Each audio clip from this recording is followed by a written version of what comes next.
Colorado Congresswoman Lauren Boebert looks set to return to Washington after her Democratic challenger called her to concede the race on Friday. The surprisingly tight House contest is still expected to head to a recount. Ms. Boebert led by just 551 votes of nearly 327,000 counted as of Thursday evening, said the Associated Press.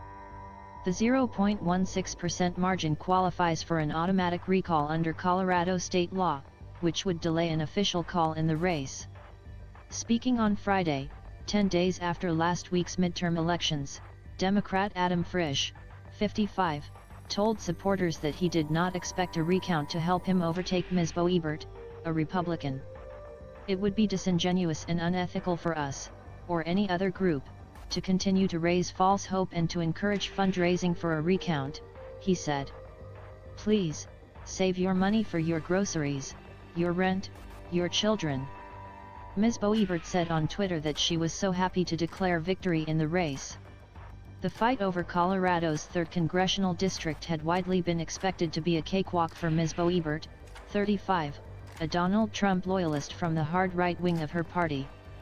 Her district, which covers almost all of Colorado's western half, is staunchly conservative, and voters there have favored the Republican presidential candidate for the past 20 years. The constituency has become even more red since Ms. Boebert was first elected in 2020, thanks to a recent round of redistricting. Polling site 538 put her odds of an election victory at 97%. Mr. Frisch, a former city councilor in Aspen, worked to put space between himself and his Democratic Party during the campaign, calling himself a conservative businessman. "I'm trying to get over the Democratic Party brand," he told the BBC last month. "It's not a great brand in rural America." In her first 2 years in Washington, Ms. Boebert, a former restaurant owner, endeared herself to the Republican base with her combative style. The gun rights advocate vowed to come to Congress with her handgun in tow, picked regular fights with her Democratic colleagues, and questioned the legitimacy of the 2020 presidential election.